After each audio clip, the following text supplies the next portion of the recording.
Good day everyone, welcome back to my YouTube channel, and for our discussion this video, we will continue on as protein as an enzyme, our topic of protein as an enzyme. And today we are going to delve deeper on how does an enzyme and a substrate produce a product, or yung mechanism talaga nila, including the Michaelis-Menten equation. Understanding that, let's start this tutorial video. Again, my name is Jordan Hope Julian, your biochemistry guide for this semester. And before we delve deeper on the more complicated topic, let us first answer these questions on what is a substrate, what is an active site, why do enzymes bind to substrate. So to answer it, what is a substrate? So a substrate, this is the materials that is being transformed into product, o sila yung kinakatalyze ng enzyme. Okay? Simple as that. An active site, no? Ang active site kasi ito yung part ng enzyme na kung saan ang substrate nagbabind. For example, take lang natin ito as a model, no? Yung part kung saan ito na substrate kasi ito. So, ang active site, makikita niyo siya yung sa part ng enzyme kung saan yung substrate ay kakabit. Okay? I hope that is clear. So, ang third question natin is, why do enzymes bind to substrate? Well, this occurs because of a highly specific interaction between substrate and the side chain and the backbone of the amino acid making up the active site. Take note that our enzymes, protein enzymes are just made up of amino acids. So please do not forget that. And this can be represented into two models, so which we have here, the lock-in key and the induced fit model. So let's distinguish between the two. So when we talk about lock-in key, parang lock and key. Isipin niyo na lang yung lock-in key niyo sa bahay niyo, 'di ba? May lock ka, and may key. Diba? Kung ipasok ko siya dito, perfect binding, perfect binding yung sinabi doon, mag-perfectly bind ang substrate sa enzyme. And mamaya ituturo ko sa iyo kung bakit hindi natin ito siya prefer, kundi piniprefer natin ang induced fit model. Sa induced fit model naman, kaibahan siya. Sa induced fit model, sinasabi doon that enzymes have complementary shape of the substrate. Complementary. So, hindi talaga siya perfect. Complementary siya. Kung saan, when ang substrate nagbabind na sa ating enzyme, nag-undergo siya ng conformational change. Katulad nito. Nag-iba yung shape ng ating enzyme. And through that conformational change, ibibitawan niya, nag-iba yung shape niya, so bibitawan niya yung enzyme, yung substrate, pero sa pagbitaw niya, iba ng product, naging product ng ating substrate. Diba? Nag-iba na siya ng shape, then babalik naman siya sa original shape niya. Induced fit model. So, bakit nga ba, why do we prefer, sa next question natin dito is that, why do we prefer the induced fit model as compared to the lock-in key model? Well, answer niyan is, in the lock-in key model kasi, hindi niya tinatake into account yung nature of an enzyme that is a flexible molecule. Take note, sa ating mga topic yung mga topics nyo na enzymes can undergo conformational change, kasi nga flexible sila. They are specific, but they are flexible. So kaya hindi niya ito ito na model hindi niya gi-consider yun na possibility. And there is something wrong when we say perfect binding. Kasi in short answer nito, kasi the question was what is wrong with perfect binding. Kapag perfect kasi, then there's no point on kanang bitawan ang ang substrate kung perfect na siya nagbind. Okay? Actually, let's delve deeper on the perfect binding by this graph, This answers as the question on why do perfect binding is not good at an enzyme. Gina-show niya dito na graph is it shows us on the progress kung saan yung pag-binding nito. Actually, if you look into the model, no, simple lang, enzyme plus substrate, enzyme substrate complex, then product. Pero this is a simplified version. Ito talaga ang nangyayari. So we have a free enzyme and a free substrate. Mag-bind si enzyme at si free substrate, mag-create siya ng enzyme substrate complex. So, sa pag-bind nila dito, sa pag-create ng enzyme substrate complex, enzyme, look at the energy. Bumaba ang energy natin. It lowers the energy. No? Para maging product ito si substrate, no, it will momentarily have a spike on energy, unbalanced high energy. And that unbalanced high energy is what we call the transition state or the EX.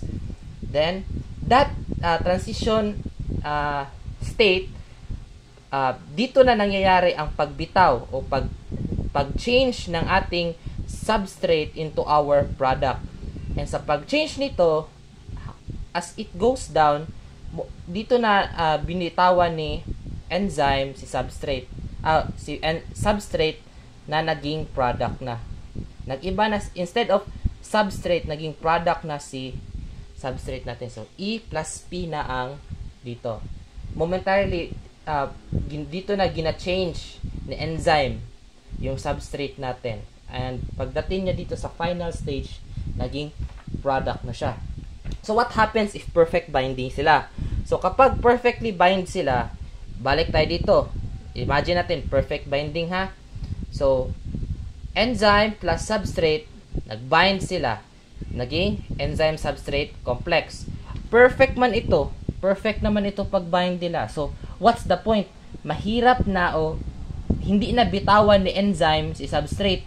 And hindi niya bitawan si substrate, then hindi siya makapunta sa EX or the transition state. If walang transition state, then walang product na mangyayari. So, therefore, if there is perfect binding, then it lowers the enzymatic action. So, ganun yun siya guys. Bakit hindi natin kinoconsider ang lock-in, hindi masyado maganda ang lock-in key model na illustration. So, we prefer the induced fit model kasi sa hindi siya perfect but it's complementary. Okay? Pwede pa rin siyang bitawan ni enzyme. So, also this is the formula below on the progress chart, no, progress graph natin. So please remember this kasi next is we will tackle now on the delve deeper on the Michaelis-Menten equation. Okay, so we are now going to proceed on the Michaelis-Menten equation. So before we get into this, no, let's start first sa simple lang, yung backbone ng equation natin talaga. So take note that I will not be tackling here on the derivative, no, masyadong mataas na ang derivation ng Michaelis-Menten. So I think I will just attach a video link kung saan may nagtuturo ng paano i-derive ang Michaelis-Menten. But now let us understand what really is the Michaelis-Menten equation. So let us start by knowing what is this equation. So sa ating equation, we have actually, if you are very familiar with this, so baka magtaka kayo, ito na equation is just the same equation that I have shown to you kanina sa progress ng reaction, yung parang yung reaction kayo na graph, no, di ba, may equation dun sa baba. So this is just the same. So this before we get into this, no, mag-start siya dito. So we have now a free enzyme plus a free substrate. Pag mag-bind yan sila, mag-create ng enzyme substrate complex, which is the ES, and after which, mag-form na siya ng E plus P, or the free enzyme plus free product na ngayon. Kasi gi-transform na niya si substrate into the product. So, yun siya. So, you might be asking, what is K1, K-1, and K2? So, let us answer these three questions first. Itong question. Mamaya na itong last question ito sa baba. So, K1 indicates the rate constant for the formation of ES from the free enzyme and the substrate. So, rate constant lang ito on which kung galing ka dito, papunta dito. That is the rate constant, kaya K1. So, K negative 1, ano siya? This is the opposite of K1 because this is the rate constant at which from ES complex going back to the free enzyme and the free substrate. Kasi, there are tendency in reality, in the real world, no, may tendency kasi na pag mag-form si enzyme substrate complex, pwede bitawan na enzyme si substrate once it binds. So, merong tendency na ganun. So, kaya may K negative 1. So, K2, what is K2? This is the K2 is just indicating the rate constant at which from enzyme substrate complex going to the enzyme plus product. So, here, naga-define ang K2 as the conversion of ES to the product and subsequently the release of product from the enzyme. Yun yung K2. Now, let us answer this last question. Why is there no K negative 2? Well, in reality, actually, merong K negative 2. Pero bakit wala? Kasi, hindi nilagay dito ang K negative 2 kasi in order for you, no, kapag galing ka dito, in order for you to go back to the enzyme substrate complex, you need a very high energy. Or you need an energy. And yun na energy is napakataas na masyadong bihira na makuha, no? Or it is negligible. The K negative 2, the energy needed for K negative 2, no, is so much higher that it is negligible. Parang to the point that it's almost impossible to go from here going back to here. Almost, ha. Take note that in biochemistry, let us be careful on the words that we use. I use almost kasi baka, no, merong kasi mga instances na from here going back to the enzyme substrate complex. Merong possibility na ganun, no. It's just that masyadong maliit lang. So it does not mean little background. When I was studying biochemistry, no, my professor told me that hindi porket hindi siya maliit lang ang tsansa na mangyari is imposible na mangyari. So hindi yun, please avoid that mindset. So now that we understand this, actually in your Campbell book, no, from here we perform a lot of algebraic expression or algebraic equation, no, to derive from here. The V is equals to the Vmax of substrate all over Km, or the Michaelis-Menten constant plus the substrate. And this equation can be expressed in the graph of this. This is the graph of the Michaelis-Menten. So, you might be asking, ano pala talaga ang Michaelis-Menten? What does the graph tell you? Well, the graph tells you what happens in your system what happens to the enzymatic reaction as we raise up the substrate concentration. Substrate concentration. It tells you what happens to the reaction or the enzymatic reaction as we raise up the substrate concentration. Now, looking at the graph, we can see that Michaelis-Menten is trying to tell us that as we raised up the substrate concentration, no, the enzymatic reaction also raise up. So, kapag magtaas yung substrate concentration, bumibilis ang enzymatic reaction natin. Pero at its limit. Kasi, when it reaches Vmax, no, ngayon, magpa-plateau na siya o nag-flatline na siya. Meaning na at first, no, ang enzymatic reaction natin is dependent on the substrate concentration. Pero kapag nag-reach na ng Vmax, ang enzymatic reaction natin is now independent to the substrate concentration, and the enzymatic reaction now depends on the availability of the enzyme. So, let us use an analogy. Imagine this. Magbabayad ka sa cashier, no? Sa cashier, usually may 3 doors kung saan ka pwede magbayad. Kung napaka-early mo, pwede ka magpili sa 3 door. What if dumating ka ng hindi masyado early? 2 na kayo. So, tig-iisa-isa kayo ng door at may isa pa na remainder. What if 3 kayo? So, sakto lang ang 3. Pero what if 4 na kayo, 4, 5 or 1,000 na kayo, 'di ba? Ang speed kung saan yung pagbayad nyo is now hindi na magdidepende sa karami nyo, kundi magdedepende na siya sa availability ng cashier door. Parang ganun din ang nangyayari sa enzyme natin. Pagdating niya sa Vmax, the enzymatic reaction now depends on the availability of the enzyme. So, now that we parang natakil na natin to, so let's answer this question. Why is that if there is a less substrate, enzymatic reaction is slower? Di ba dapat kapag mas maliit ang substrate is mas mabilis ang ating enzymatic reaction? Well, actually, opposite ang nangyayari dyan. Enzymes need to bind to a substrate before converting it into a product. If there is a little substrate, many enzyme molecules will be waiting, thus slower production.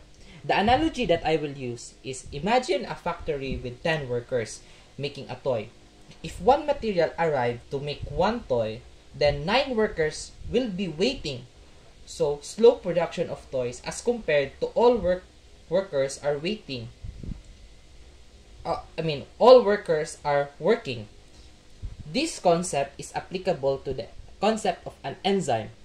So, ganun yung pagka-answer ko nun. So, kapag maliit lang yung enzymes, no, parang mag-wait yung other enzymes na may substrate ulit. Kasi kailangan ni enzyme mag-bind sa kang substrate. So, yun yung gusto nila, mag-bind kang substrate. Okay? So, kung maliit lang ang substrate, then yung other enzymes, walang magawa. Nag-wait lang sila. Okay? So, parang mahina na ang production ng ating product. So, kaya, need na kapag tumataas na ang substrate concentration, no, mas maraming enzyme ang nagwo-work to produce product. And if ganon, pero at certain point, okay? At certain point lamang. So, yun siya. Kasi kapag masyadong maraming substrate concentration, no, magdating siya sa Vmax. So, magdidepende na sa availability ng enzyme natin. So, in reality also, ito na naman, may complication na naman. Theoretically, Michaelis-Menten graph is correct. Pero when you test them, they test it on a experiment, hindi ka talaga magre-reach ng Vmax. Kasi una, costly yung experiment para lang dumating sa Vmax to prove them.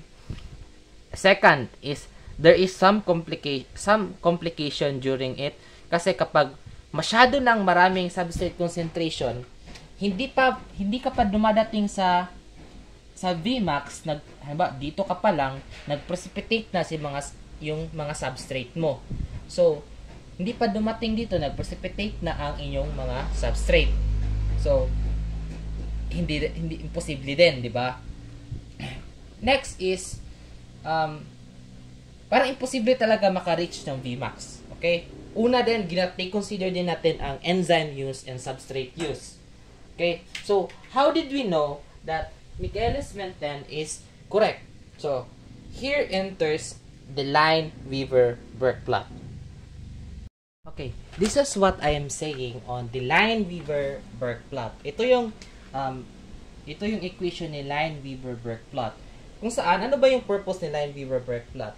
Lineweaver-Burke plot proved that in theory, 'di ba, tama si Michaelis-Menten, pero in reality imposible siya marating ang Vmax. So, what happens is they modify the equation from here, transforming it into a linear equation. So, going back to your high school algebra, 'di ba, yung ating line y is equals to mx plus b. Ito yung linear equation natin na nangyayari. So, gitransform nila ito na equation from ganito na form. Sa y is equals to mx plus b.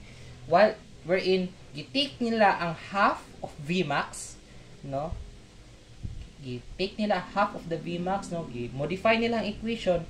Instead of v, they take into account yung half ng Vmax. So, 1 all over v is equals to km all over Vmax substrate plus substrate all over Vmax. Then, to cancel out substrate, let us multiply. No, gi-multiply natin sila into 1 all over substrate concentration. Therefore, Km all over Vmax all over 1 over substrate times 1 all over substrate concentration plus 1 over Vmax. So, ito na yon. Ito na yung Lineweaver-Burke plot na, di ba, tingnan nyo yung equation natin. This is just same as here. Diba, y is equals to mx plus b. Then we plot it now. This is now our plot natin. Instead of being sigmoidal, no, 'di ba? Sigmoidal, 'di ba, yung kanina sa Michaelis-Menten, we have now a linear graph. Kung saan we do not need to reach Vmax, but only half of V. Okay?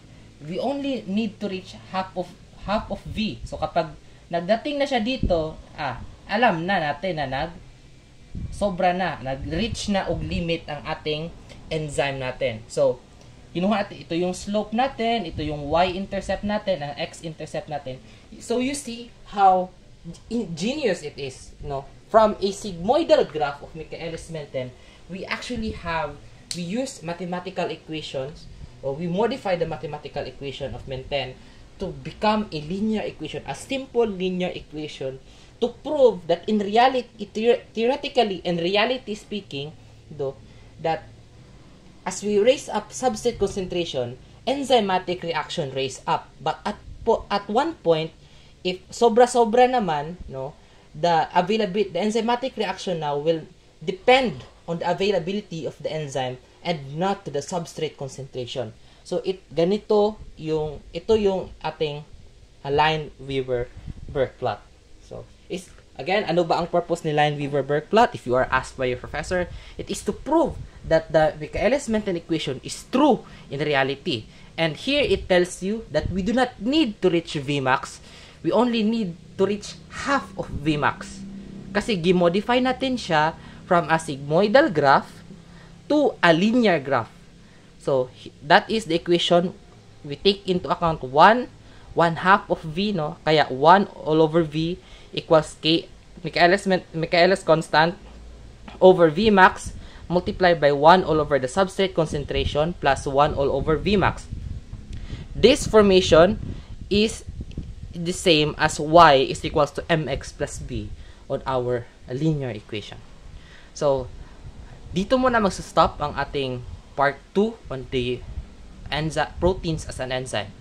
For the next video, we'll now tackle on the different inhibitions of the mga inhibitors and inhibitions natin dito.